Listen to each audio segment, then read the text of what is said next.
ಶುಭೋದಯ, ನಮಸ್ಕಾರ, welcome to Yoyo Kannada. ಬನ್ನೀಗ ನೋಡೋಣ ಈ ದಿನದ ಟಾಪ್ 5 ಬ್ರೇಕಿಂಗ್ ನ್ಯೂಸ್.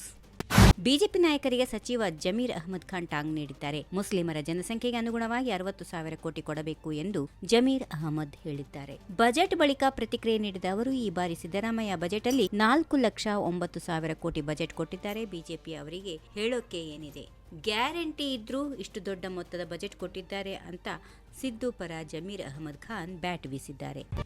ಗೃಹಲಕ್ಷ್ಮಿ ಯೋಜನೆಯನ್ನ ಯಾವುದೇ ಕಾರಣಕ್ಕೂ ಪರಿಷ್ಕರಣೆ ಮಾಡೋದಿಲ್ಲ, ಹೀಗೆಂದು ಸಚಿವ ಲಕ್ಷ್ಮೀ ಹೆಬ್ಬಾಳ್ಕರ್ ಪುನರುಚ್ಚರಿಸಿದ್ದಾರೆ. ಗೃಹಲಕ್ಷ್ಮಿ ಯೋಜನೆ ಸದ್ಯ ಯಾವ ರೀತಿಯಲ್ಲಿ ನಡೆದುಕೊಂಡು ಹೋಗ್ತಾ ಇದೆಯೋ ಅದೇ ರೀತಿಯಲ್ಲಿ ಮುಂದುವರಿಯುತ್ತದೆ ಎಂದು ಅವರು ಸ್ಪಷ್ಟಪಡಿಸಿದ್ದಾರೆ. ಯೋಜನೆಗೆ ಸಂಬಂಧಪಟ್ಟಂತೆ ಹಲವಾರು ವದಂತಿಗಳು ಹರಿದಾಡ್ತಾ ಇದ್ದು, ಅದರಲ್ಲೂ ಗೃಹಲಕ್ಷ್ಮಿ ಯೋಜನೆಯ ಹಣ 2-3 ತಿಂಗಳಿಗೊಮ್ಮೆ ಮಾತ್ರ ನೀಡಲಾಗುತ್ತದೆ ಎಂಬ ಮಾತು ಸಂಪೂರ್ಣ ತಪ್ಪು ಎಂದು ಸಚಿವೆ ಹೇಳಿದ್ದಾರೆ. ನವೆಂಬರ್ ಮತ್ತು ಡಿಸೆಂಬರ್ ತಿಂಗಳ ಹಣ ಈಗಾಗಲೇ ಕ್ಲಿಯರ್ ಆಗಿದೆ. ಜನವರಿ ಹಾಗೂ ಫೆಬ್ರವರಿ ತಿಂಗಳ ಹಣ ಶೀಘ್ರದಲ್ಲಿ ಹಂಚಿಕೆ ಆಗಲಿದೆ ಎಂದು ಅವರು ಮಾಹಿತಿ ನೀಡಿದ್ದಾರೆ.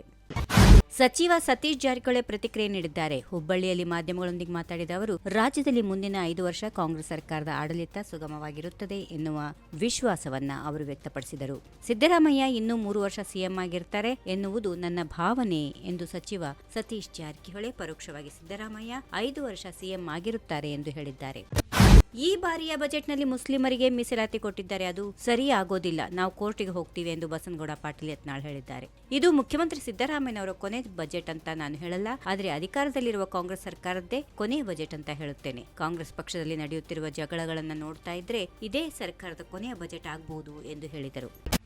ನಿನ್ನೆ ಸಿಎಂ ಸಿದ್ದರಾಮಯ್ಯ ಮಂಡಿಸಿದ ಬಜೆಟ್ ಹಲಾಲ್ ಬಜೆಟ್ ಎಂದು ಟೀಕಿಸಿದ್ದ ಬಿಜೆಪಿ ನಾಯಕರಿಗೆ ಡಿಸಿಎಂ ಡಿಕೆ ಶಿವಕುಮಾರ್ ತಿರುಗೇಟ್ ನೀಡಿದ್ದಾರೆ. ಬಿಜೆಪಿಯವರು ಏನ್ ಬೇಕಾದ್ರೂ ಮಾತಾಡ್ಲಿ, ಇನ್ನೇನ್ ಮಾಡಲು ಸಾಧ್ಯ, ಸತ್ಯ ಮುಚ್ಚಿಡುವುದಕ್ಕೆ ಆಗುತ್ತಾ? ಬಜೆಟ್ ಅನ್ನು ಕಣ್ಣಲ್ಲಿ ನೋಡಿದ್ದಾರೆ, ಕಿವಿಯಲ್ಲಿ ಕೇಳಿಸಿಕೊಂಡಿದ್ದಾರೆ. ಕಣ್ಣು ಕಿವಿಗೆ ಸುಳ್ಳು ಹೇಳೋದಕ್ಕೆ ಆಗಲ್ಲ, ಬಾಯಲ್ಲಿ ಸುಳ್ಳು ಹೇಳಬಹುದು ಅಲ್ವಾ, ಅದಕ್ಕೆ ಹೇಳುತ್ತಿದ್ದಾರೆ ಎಂದರು.